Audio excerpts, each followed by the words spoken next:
Next, we're switching gears, right, to talk about art history. So it gives me great pleasure to introduce Jamie Shaw, whose paper is entitled Representing or Representing Feminist Art, Macena, Barton, and Her Representations.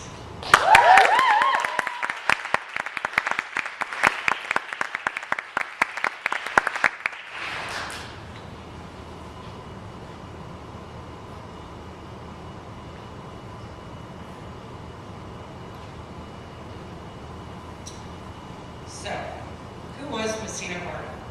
Barton is a regrettably forgotten Chicago modernist painter who lived through tremendous amounts of political and social changes during the 20th century. As we all know, this was an extremely turbulent time, evidenced by wars, but also liberties. And so, to be expected, the art world had a lot to say. Ironically, though, Barton maintained a relatively consistent style of portraiture throughout the 60 years she practiced. Her color scheme was always bright and sharp, and she implemented a traditional approach, always using oils on canvas, figuring her subjects and herself usually from the waist up, yet her representations are anything but conservative. A German critic once noted, quote, "The first impression of Barton is that conventionality gives her a pain," end quote. Indeed, she was an eccentric character, but as I argue in my senior thesis, her biography and portraits beg for an alternative framework for feminist art, not just an interesting story. Barton's art and activism solicit a reevaluation of feminist art and its criteria, including its starting date of 1970. To put it quite simply, what we now consider feminist art did not exist when Barton was painting, as this term had not yet entered art historical discussions. But time and language barriers should not take away from the feminist interventions that Barton and her contemporaries were making. It is therefore crucial to negotiate her work with time and language by describing it as art informed by feminism, a term borrowed from artist and theorist Mary Kelly. Here I have a Guerrilla Girls poster from 2007 with a very blatant political message, which I offer as an example of feminist art. Typically, feminist artists are characterized by their use of political and or activist interventions. Here I contrast it with Barton's self-portrait of 1945, which I differentiate as art informed by feminism. Art informed by feminism is a framework, does many things, but most importantly, it eliminates a definitive starting point. Furthermore, this framework values Barton's art and activism, while simultaneously resisting an imposition of the feminist label onto her. Ultimately, this approach not only allows for artists like Barton to be reclaimed, but it also critiques the institutionalized structures that enabled their erasure in the first place. I consider her artwork political and her involvement in her artistic community activist centered. Barton's choice to represent her colleagues should be thought of as a feminist intervention. She represented a number of them in portraiture, and at least Fritzi Broad's, Julia Tecla's, and Peggy Fleming's portraits are recorded. Unfortunately, these are poor reproductions, as the originals were undoubtedly a lot with color. But nonetheless, her decision to represent her female contemporaries is not coincidental, as she could have chosen any number of subjects to paint. But by virtue of title and subject, Barton strategically drew attention to them, in other words, promoted them. These women also collaborated in multiple creative alliances, one of which was the Women Artist Salon of Chicago, which was founded in 1937 and lasted through the early 1950s. Barton, like Tekla, was an active member and officer in this organization.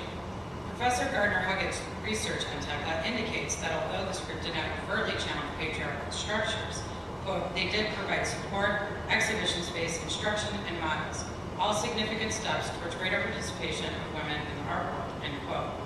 Furthermore, the salon set precedent for later art communities in Chicago during the 1970s that were, quote, driven by the ideology and activism of second wave feminism, end quote. Similar to her collaborators, Barton was also examining culturally constructed identities. Again, some of these reproductions are poor quality, but I wanted to give you a sense of the different characters Barton performs within the canvas. Although Barton was allegedly of, quote, Michigan birth and English descent, end quote, she painted Macena with a turban in 1930, a self-portrait in the style of an ancient Egyptian queen, and as you can see here, in the early 1970s, she presents herself in a sombrero, looking more like a 20-year-old girl rather than the 70-year-old woman she was. Sometimes she overtly represents herself as feminine, and other times her dress is more ambiguous, as is the case in last year's Bird's Nest. At this point in her life, Barton was in her early 40s, unmarried and without children. Her nest was empty. Perhaps Barton created this portrait in order to illustrate the compulsory choice that allowed her to assume an artistic identity. She adorns her womanly figure with a masculinized suit, and no detail is too small for Barton. Even the suit buttons are found on the right, where buttons are traditionally found in masculine attire. Her appearance conceivably lends itself to the identity of an artist, which left her unable to assume the role of housewife and mother. She performed different selves through masquerade within the canvas, although it appears that her set Barton conformed to the feminine dress codes of her time. It is perhaps likely then she was reading Joan Riviere's Womanliness is Masquerade in 1929, and although she couldn't have been possibly reading Judith Butler's performative theory, it nevertheless appears as though Barton was honing in on gender performances. Barton not only investigated cultural constructions, but she also promoted her female contemporaries in representational form, and she encouraged solidarity within her community through the Women's Salon. My research reveals that Barton and her colleagues were implementing feminist tactics prior to World War II, long before the category of feminist art was articulated, and therefore their artistic practices not only merit further investigation, but also the deconstruction of limitations that are often placed on art informed by feminism.